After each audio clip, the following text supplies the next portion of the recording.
बनवले बिना पाकाचे अगदी मऊसूद रवा लाडू। हे लाडू जिभेवर ठेवताच विरघळतात आणि दात नसणारेही खाऊ शकतील इतके मऊसूद लाडू बनून तयार होतात। बिना पाकाचे लाडू बनवलेत त्यामुळे पाक चुकण्याची, लाडू कडक किंवा फसण्याची ही भीती राहत नाही। चला तर रेसिपी बनवण्यास घेऊयात।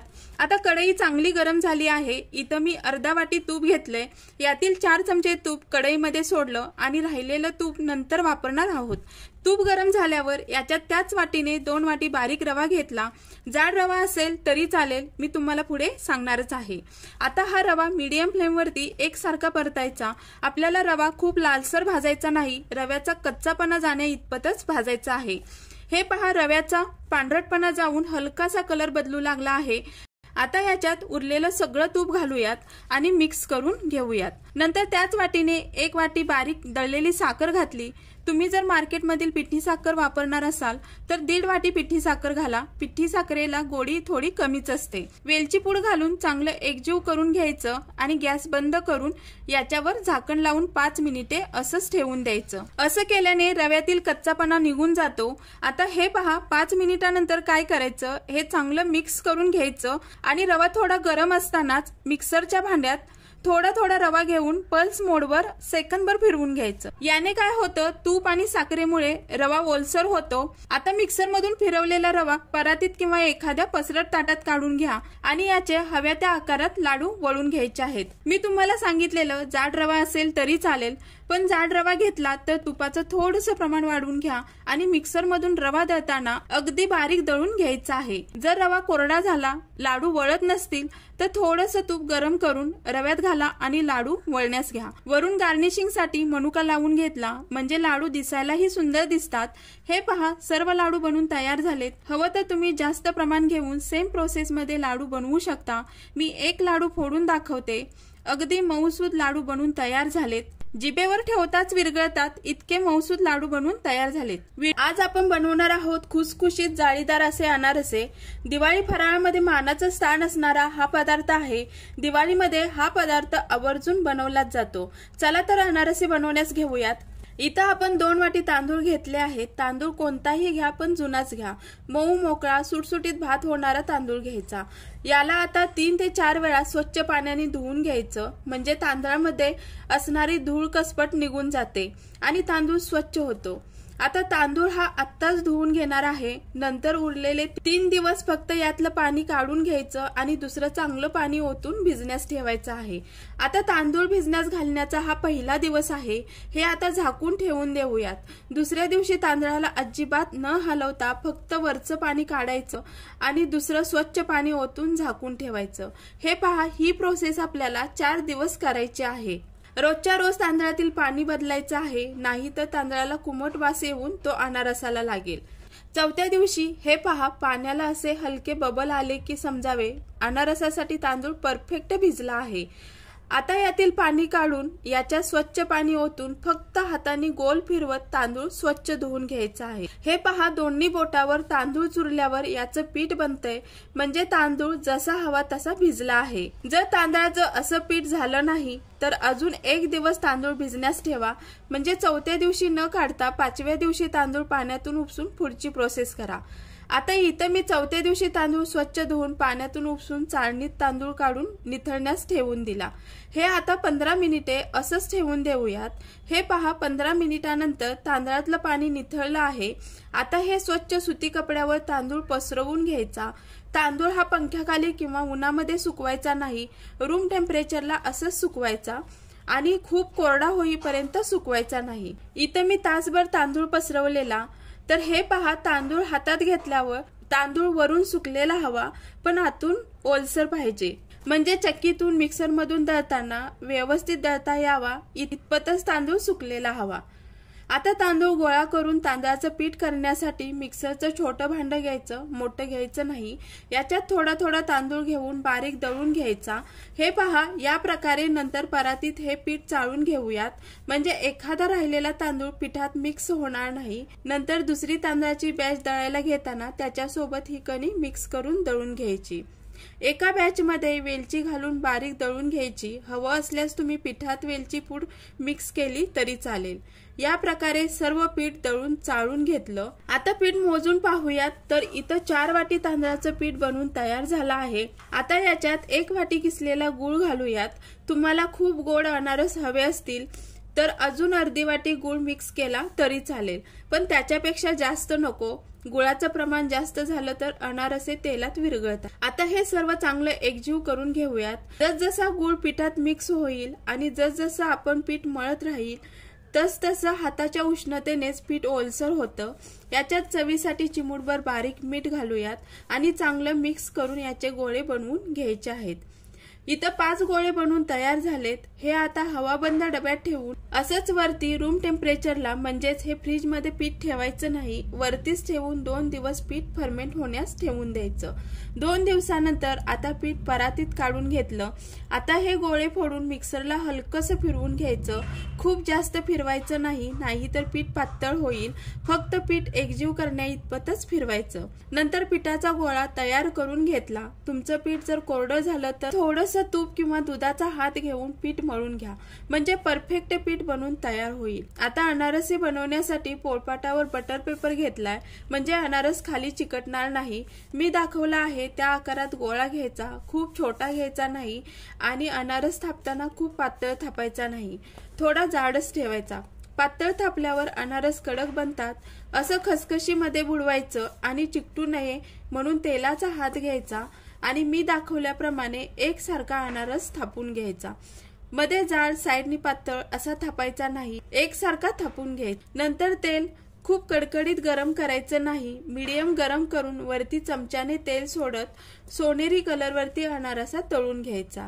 हे पहा, या प्रकारे झाऱ्यानं काढून वरती चमच्याने दाबून तेल काढायचं आणि नंतर असं जाळीत अनारसा ठेवून द्यायचा, म्हणजे जे काही जास्तीचं तेल अनारसामध्ये असेल ते खाली निथळलं जातं। हे पहा, या प्रकारे सर्व अनारसे बनवून तयार झालेत। खूप छान मऊसूद आतून जाळीदार असे अनारसे बनवून तयार झालेत। तुम्ही नक्की बनवून पहा। आज मी बनवणार आहे पाहता क्षणी अवघड वाटणारा पण अगदी सोपा पदार्थ, तो म्हणजेच खाजा। चला तर खाजा बनवण्यास घेऊयात। परातीत 4 वाटी मैदा चाळून घ्यायचा। इथं मी वाटीचं प्रमाण सांगितलं आहे। तुम्ही घरामध्ये असणारं फुलपात्र किंवा कपाचं माप घेतलं तरी चालेल, फक्त ज्याने कशाने मोजून घेणार त्यानेच पुढची प्रोसेस करा। आता याच्यात अर्धा चमचा बारीक मीठ घालून मिक्स केलं। नंतर अर्धी वाटी वितळलेलं थंड तूप घालायचं आहे। एक लक्षात ठेवा, याच्यात आपल्याला तुपाचं मोहन घालायचं नाही, वितळलेलं थंड तूप घालायचं। आता हे तूप पिठाला चांगलं चोळून घ्यायचं आणि थोडं थोडं पाणी घालत पीठ घट्ट मळून घ्यायचं आहे। तुम्हाला खाजा लगेच बनवायचा असेल तर कणिक मिनिटभर चांगली मर्दून घेऊन तुम्ही बनवू शकता आणि जर वेळ असेल तर 15 मिनिटे मुरण्यास ठेवून नंतर बनवण्यास घेतली तरी चालेल। पण मला आता इथं लगेचच बनवायचं आहे, तर मी कणिक चांगली मर्दून घेतली आणि याचे छोटे छोटे 6 गोळे बनवून घेतलेत। आता पुढची प्रोसेस करण्याआधी पाक बनवून घेऊयात। इथं मी 2 वाटी साखर घेतली। तुमची साखर बारीक असेल तर 2.5 वाटी साखर घ्या। नंतर याच्यात 1 वाटी पाणी ओतायचं आणि याचा 1 तारीला थोडा कमी पाक बनवायचा आहे। जसा आपण गुलाबजामुनला बनवतो अगदी तसाच बनवायचा आहे। खूप पातळही नाही आणि 1 तारीला जसा बनवतो तसाही नाही, सेमी पाक बनवायचा आहे। हे पहा, पाक आता बनवून तयार झाला। याच्यात केशर इसेन्सचे 4 थेंब घातले, याऐवजी वेलची किंवा केशर घातलं तरी चालेल, तुमच्या सोयीनुसार घाला। आता हे बाजूला ठेवूयात। एका वाटीत 2 चमचे तूप आणि 1 चमचा कॉर्नफ्लॉवर घालून चांगलं एकजीव करून याचा साठा बनवून घ्यायचा। कॉर्नफ्लॉवर ऐवजी मैदा किंवा तांदळाचं पीठ साठ्यासाठी वापरू शकता। नंतर परातीत गोळा घेऊन अगदी पातळ आणि पसरट पोळ्या लाटून घ्यायच्या। इथं मी 3 पोळ्या लाटून घेतलेत, 3 ऐवजी 4 पोळ्या घेतल्या तरी चालतील। नंतर 1 पोळी घेऊन पोळीला साठा सगळीकडे चांगला स्प्रेड करून घ्यायचा आणि त्याच्यावरती दुसरी पोळी पसरवून मी दाखवल्याप्रमाणे साठा पसरवून तिसरी पोळी पसरवायची आणि त्याच्यावर साठा सगळीकडे चांगला स्प्रेड केला। याचा अगदी घट्टसर रोल बनवून घ्यायचा। रोल अजिबात पोकळ बनवायचा नाही, नंतर चाकूच्या साहाय्याने मी दाखवल्याप्रमाणे कट मारून असं अंगठ्याच्या किंवा बोटाच्या साहाय्याने मध्यंतरी हलकसं प्रेस करायचं। हे पहा या प्रकारे। नंतर तेल कोमट गरम करायचं, खूप गरम तेल करायचं नाही। कोमट तेलात खाजा सोडून मंद आचेवर तळून घ्यायचं, म्हणजे पदर चांगले सुटतात। हवं असल्यास तुम्ही बदामी कलरवरती तळून घेऊ शकता, पण मला असे हलकासा कलर आवडतो, खूप लालसर कलर आवडत नाही। तर खाजा तळल्यावर पाकात सोडून चांगलं दोन्ही बाजूनी बुडवून ताटात काढून घ्यायचा। सर्व खाजा तळून बनवून घेतला। आता मी पाकातून काढून लगेच दाखवला आहे। पाकात खाजा मुरल्यावर खाण्यास घेतला तर खूप छान रसीला लागतो। तुम्ही मी दाखवल्याप्रमाणे खाजा बनवून पहा। बनवणार आहोत मक्का चिवडा। अगदी घरगुती मसाला तयार करून चिवडा बनवणार आहे। चिवडा खायला अगदी रुचकर लागतो आणि एकदा बनवा आणि महिनाभर खाण्यात चिवडा घ्या। महिनाभर चिवडा तुम्ही स्टोअरही करू शकता। चला तर मग रेसिपीला सुरुवात करूयात। तर हे पहा, मक्का पोहा हा असा असतो, तुम्हाला स्टोअर मध्ये सहज मिळून जाईल। इथं मी 400 ग्रॅम मक्याचे पोहे घेतलेत। पॅकिंग मध्ये 400 ग्रॅमच होते, अर्धा किलोला 100 ग्रॅम कमी आहेत। तुम्हाला अर्धा किलो भेटले तर तुम्ही अर्धा किलो पोहे घेऊ शकता। आधी आपण चिवड्यासाठी मसाला बनवून घेऊयात। इथं मी कढई गरम करण्यास ठेवली आहे। कढई गरम झाल्यावर याच्यात 1 चमचा जिरे, 1 चमचा बडीशोप, 1 चमचा धने घेऊन हलकसं भाजून घ्यायचं। हे आता एका प्लेटमध्ये काढून थंड होण्यास ठेवून देऊयात।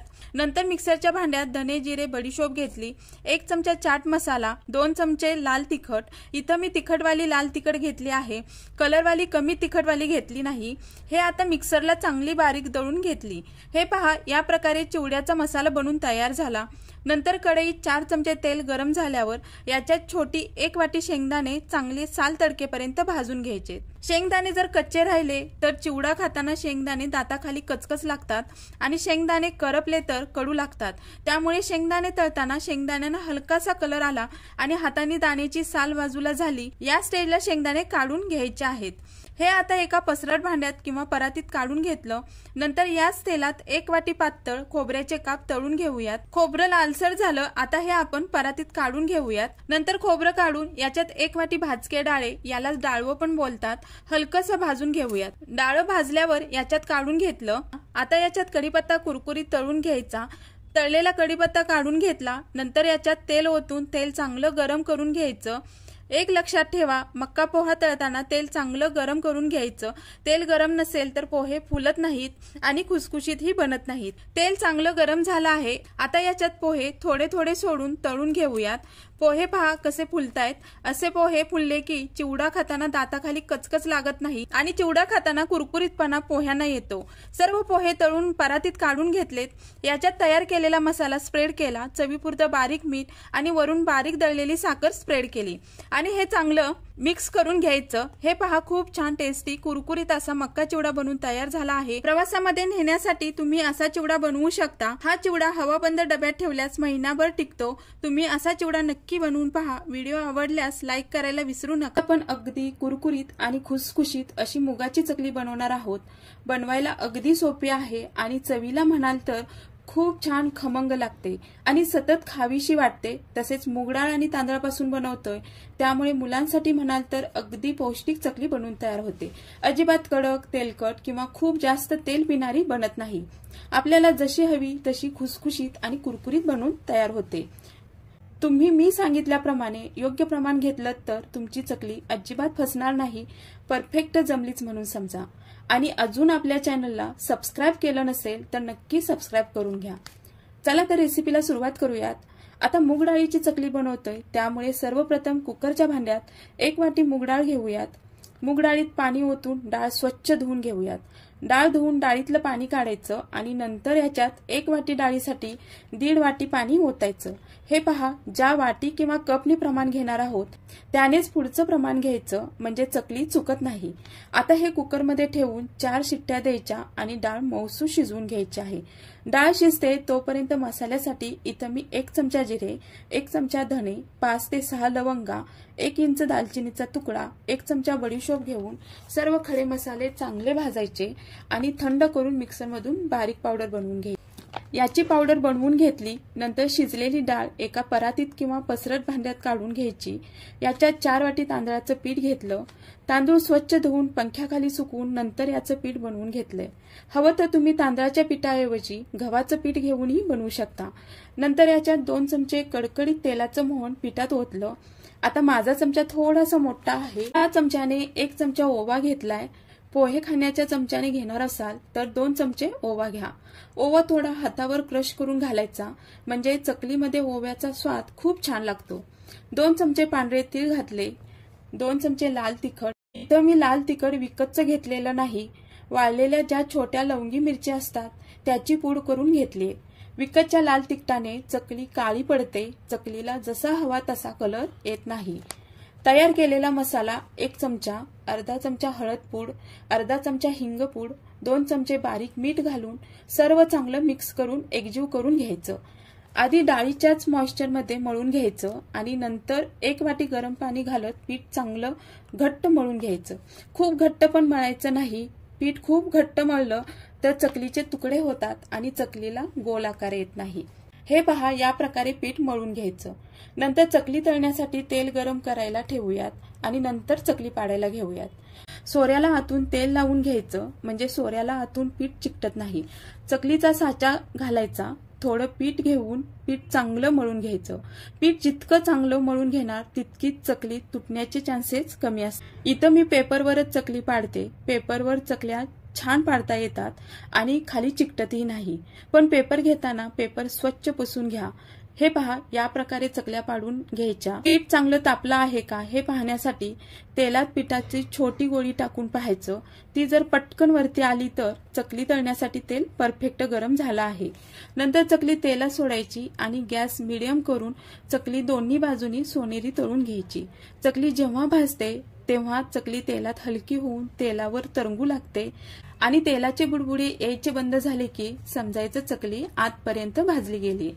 चकली जर चांगली भाजली नाही, कच्ची राहिली तर चकली मऊ पडते आणि तेलकट बनते, खुसखुशीत बनत नाही।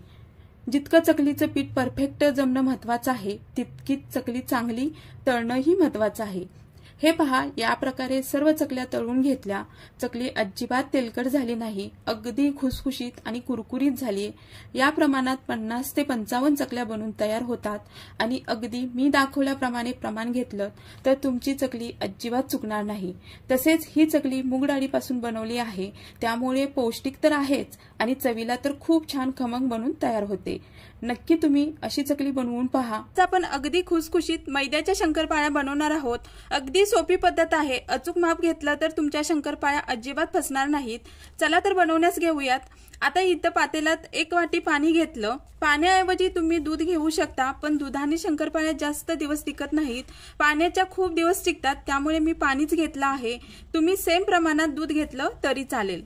1 वाटी दळलेली साखर घेतली। तुम्ही पिठी साखर वापरणार असाल तर 1.5 वाटी पिठी साखर घ्या। पिठी साखरेला गोडी थोडी कमीच असते आणि शंकरपाळ्या गोड हव्या असतील तर अजून थोडी अर्धी वाटी साखर घेतली तरी चालेल। आता इथं मी साखर दळतानाच वेलची घालून दळलेली, तुम्ही वरून पिठात वेलची पूड घातली तरी चालेल। अर्धी वाटी तूप घेतलं। तूप जास्त घ्यायचं नाही, एखादा दुसरा चमचा जास्त चालेल, पण तुपाचं प्रमाण जास्त झालं तर शंकरपाळ्या तेलात विरघळतात। आता हे गॅसवर ठेवून मीडियम फ्लेमवरती फक्त साखर आणि तूप वितळेपर्यंतच गरम करायचं आहे। चमच्याच्या सहाय्याने सतत ढवळायचं। आता साखर आणि तूप वितळले, गॅस बंद करून हे थंड होण्यास ठेवून दिलं। हे पूर्णतः थंड करून नंतरच पीठ मळण्यास घ्यायचं आहे। गरम असताना पीठ मळलं तर शंकरपाळ्या कडक बनतात। पीठ मळायला परात किंवा एखादं पसरट भांडं घ्या। इथं मी त्याच वाटीने 4 वाटी मैदा चाळून असा बॉलमध्ये काढून ठेवलेला। वजनी प्रमाणात अर्धा किलो मैदा आहे। हा आता परातीत काढून घेतला। नंतर थंड केलेलं पाण्याचं मिश्रण थोडं थोडं करून पिठात ओतायचं। हे पहा, एकदम मिश्रण पिठात ओतायचं नाही, लागेल तसं ओता, म्हणजे मिश्रणात बसेल इतपतच मैदा घेऊन घट्ट गोळा मळायचा आहे। हे पहा, खूप जास्त रगडून रगडून मळायचं नाही, हलक्या हाताने थोडंसंच मळायचं, म्हणजे शंकरपाळ्यांना लेयर सुटतात। आता याचे थोड्या मोठ्या साईज मध्ये गोळे बनवून घ्यायचे। इथे 4 गोळे बनवून तयार झालेत। एक गोळा घेऊन गोल आकारात जाडसर लाटून घ्यायचं।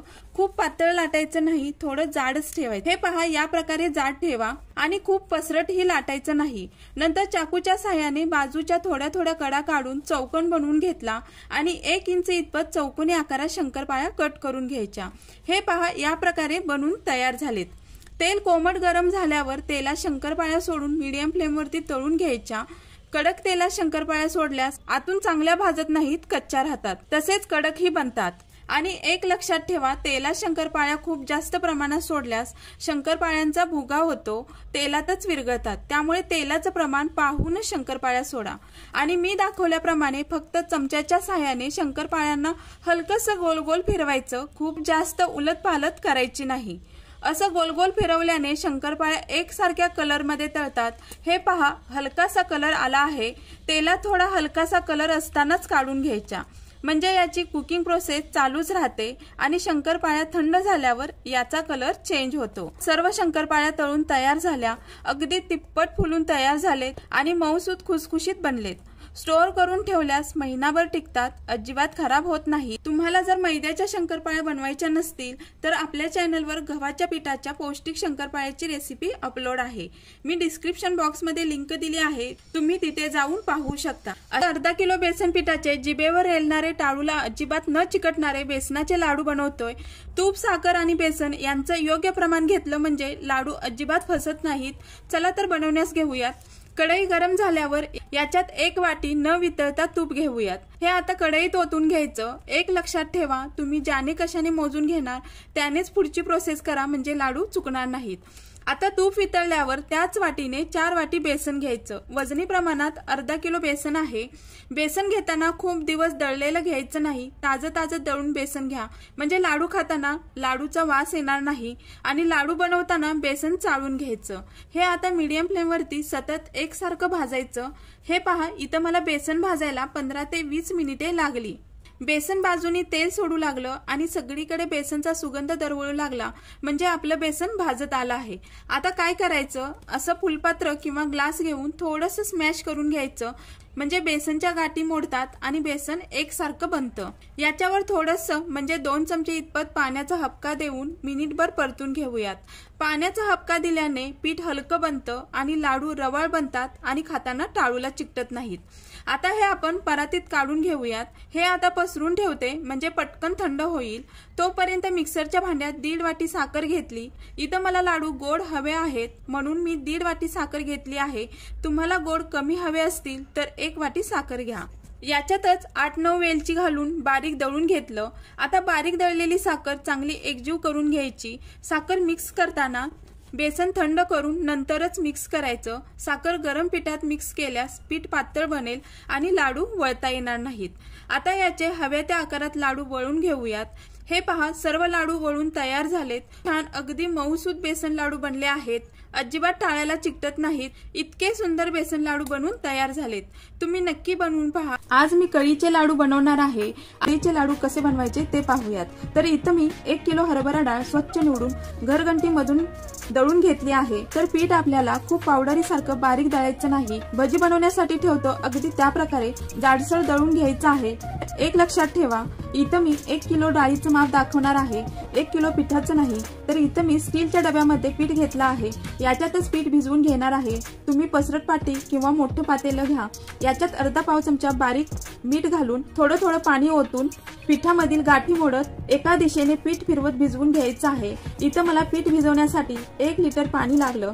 कळी पाडणार आहे तर पीठ भज्यांना मळतो अगदी तसंच मळून घ्यायचं आहे। खूप पातळ किंवा घट्ट करायचं नाही, अगदी या प्रकारे। जर बुंदी पाडायची असेल तर पीठ पातळ बनलं जातं। आता पीठ 5 मिनिटे मुरण्यास ठेवून दिलं। 5 मिनिटानंतर कळी पाडण्यास घ्यायची आहे। 1 लिटर तेल कढईमध्ये ओतून घेतलं। तेल चांगलं कढल्यावर असा झाऱ्या घेऊन किंवा झाऱ्या नसेल तर मोदक पात्र किंवा खोबरं किसायची किसणीमधून कळी पाडू शकतो। आता झाऱ्यामध्ये थोडंसं पीठ सोडून फुलपात्र किंवा चमच्याने टॅप करा म्हणजे खाली कळी पडली जाते। हे पहा, या प्रकारे।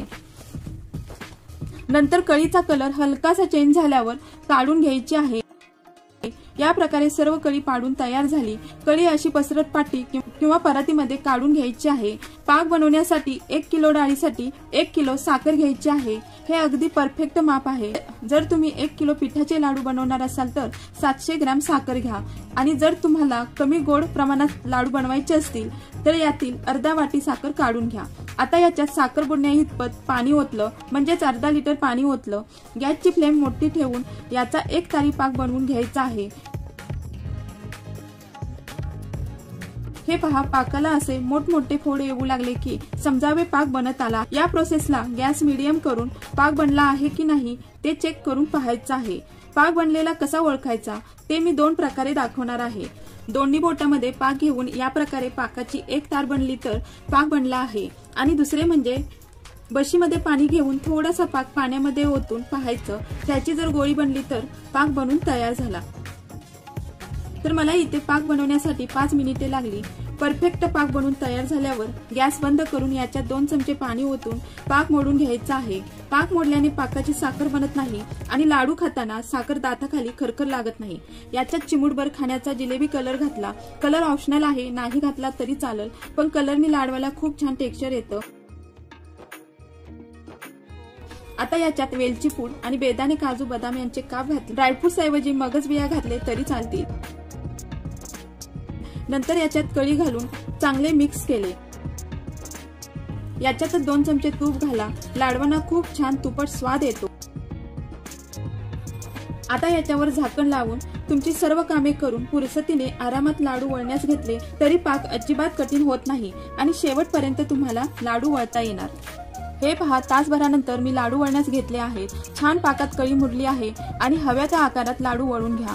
खूप छान मऊसूद लाडू बनून तयार झालेत। 1 किलो डाळीपासून 60 लाडू बनवून तयार होतात। हे योग्य आणि अचूक माप आहे। मी दाखवल्याप्रमाणे योग्य माप घेऊन लाडू बनवले तर अजिबात चुकणार नाही। तुम्ही ह्या दिवाळीला नक्की कळीचे लाडू बनवून पहा। आणि आज बनवूयात पाकातले रवा लाडू। आता पाकातले रवा लाडू बनवायचं म्हणलं की लाडू बनेपर्यंत परफेक्ट जमतील का याची भीती सर्वांच्या मनामध्ये राहते। लाडू बनवत असताना पाक चुकणार तर नाही ना, लाडू कडक बनतील की काय, रवा शिऱ्यासारखा तसेच कडक होईल की काय, अशा अनेक समस्या लाडू बनवताना सर्वांच्या पुढे उभ्या राहतात। तर अर्धा किलो रव्यापासून 1 किलो वजनाचे पाकातले मऊसूत महिनाभर टिकणारे रवा लाडू बनवूयात। त्यासाठी रवा कोणता घ्यायचा हे पहा।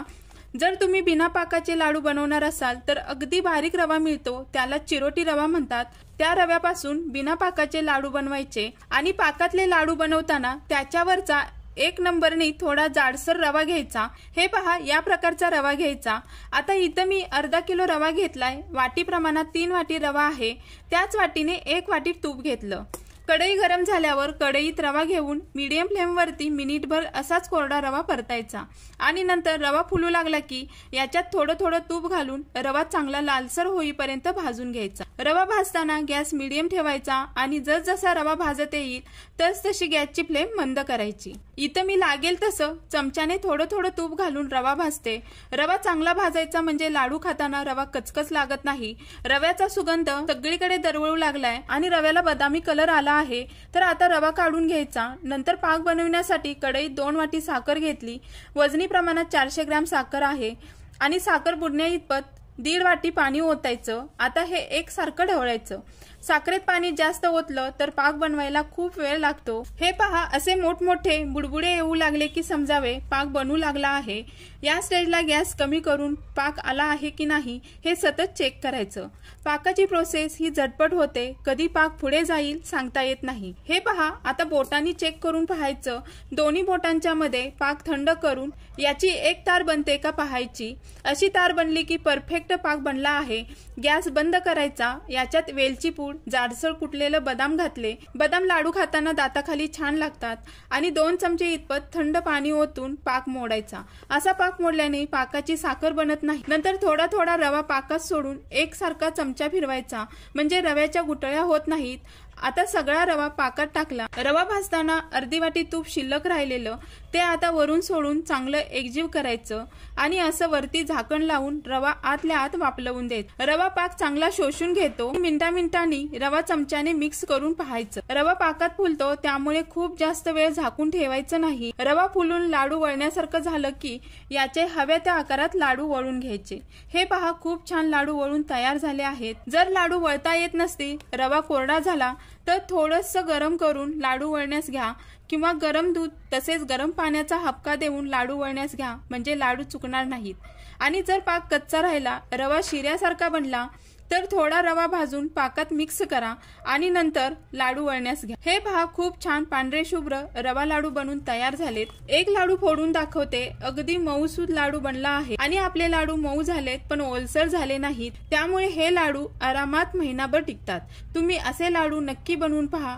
आज बनवणारा आहे तोंडाची चव वाढवणारा, सर्वांनाच आवडणारा खुसखुशीत असा पदार्थ म्हणजेच खारी शंकरपाळी। तसेच याला खारे नमकीन, नमक पारेही बोललं जातं। चहा सोबत खाण्यास ह्या शंकरपाळ्या अप्रतिम लागल्या जातात।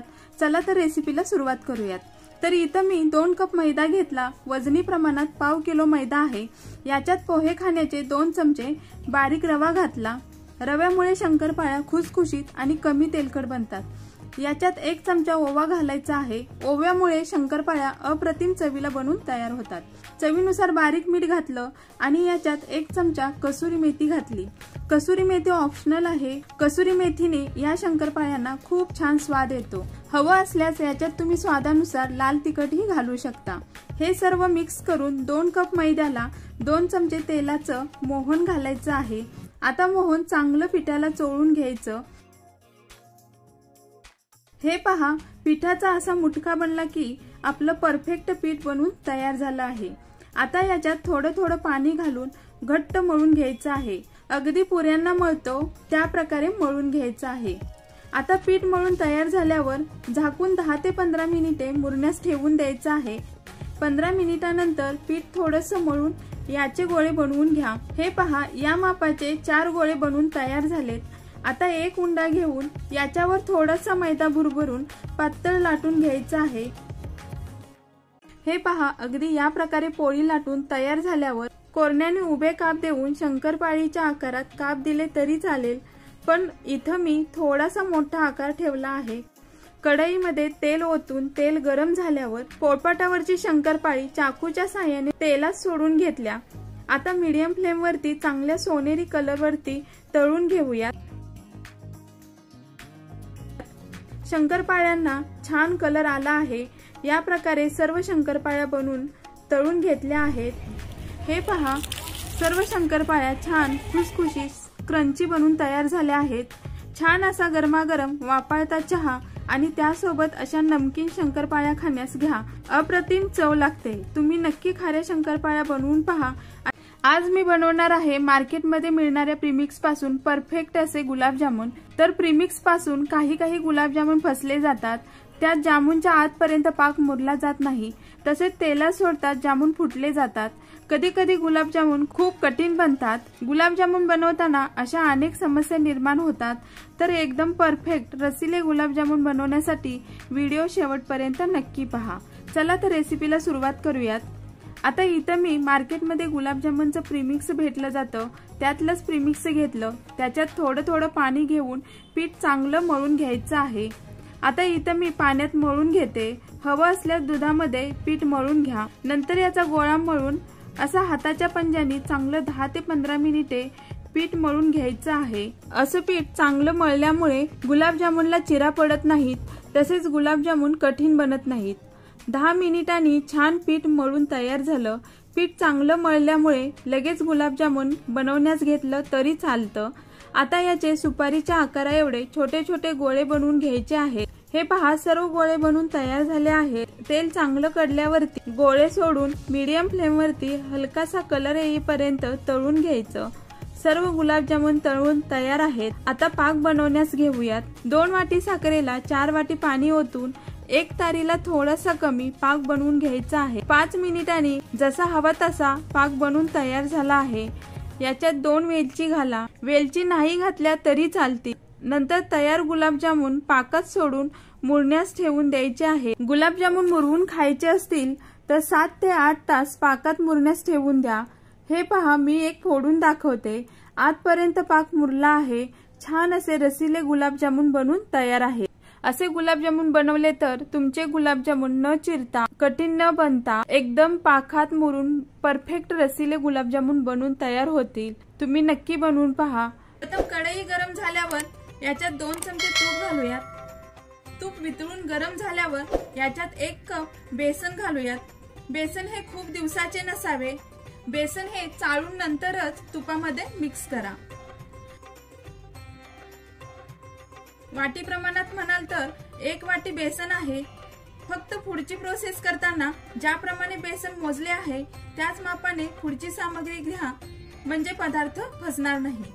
गॅस हा मीडियम फ्लेम वरती ठेवून बेसन चांगले सोनेरी कलर वरती भाजूयात।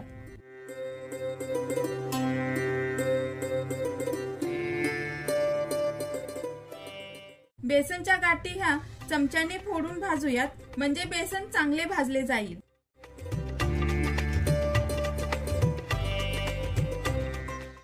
बेसनला हलकीशी स्मेल येऊ लागली आहे। संपूर्ण किचन मध्ये याचा सुगंध दरवळला आहे। बेसनचा हलकासा कलरही चेंज झाला आहे, म्हणजे समजावे आपले बेसन आता भाजले आहे। हे आता एका प्लेट मध्ये काढून घेऊयात। याच कढईत 2 चमचे तूप घालूयात आणि अर्धा कप बारीक रवा, वाटी प्रमाणात म्हणाल तर अर्धा वाटी घालून चांगले सोनेरी भाजून घेऊयात। रवा हा बारीकच घालायचा, बारीक नसेल तर मिक्सरला फिरवून बारीक बनवून घ्या, म्हणजे बारीक रव्यामुळे बर्फीला छान बाइंडिंग येतं।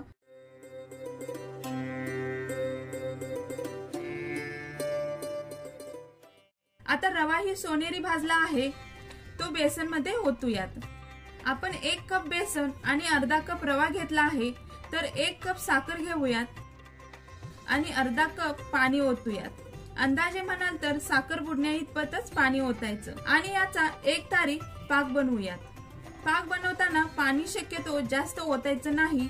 पाक हा फक्त साखरेचाच बनला जातो, त्यामुळे पाणी खूप जास्त ओतलं तर साखरेतून पाणी निघून जायला खूप वेळ लागेल आणि आपला गॅसही खूप जळेल। तसेच पाक बनवण्याच्या प्रोसेसला खूप वेळ लागेल।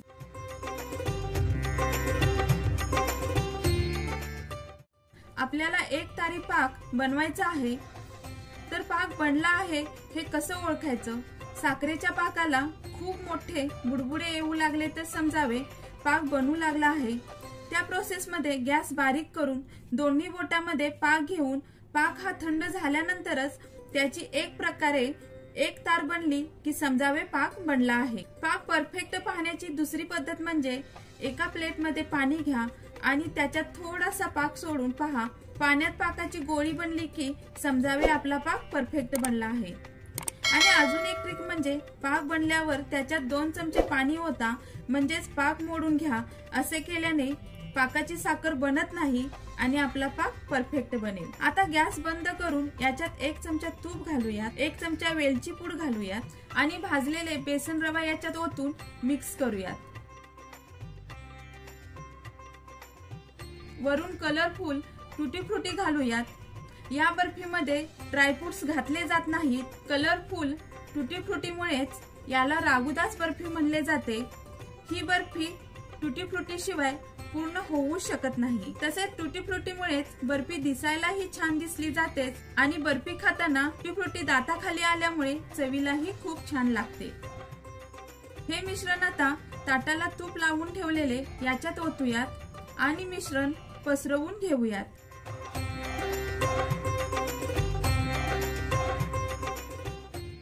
गार्निशिंग साठी थोडी वरून टुटी फ्रुटी टाकूयात। खूप छान टेक्स्चर आला आहे, तसेच छान दिसतही आहे। आता चौकोनी आकारात काप करून घेऊयात।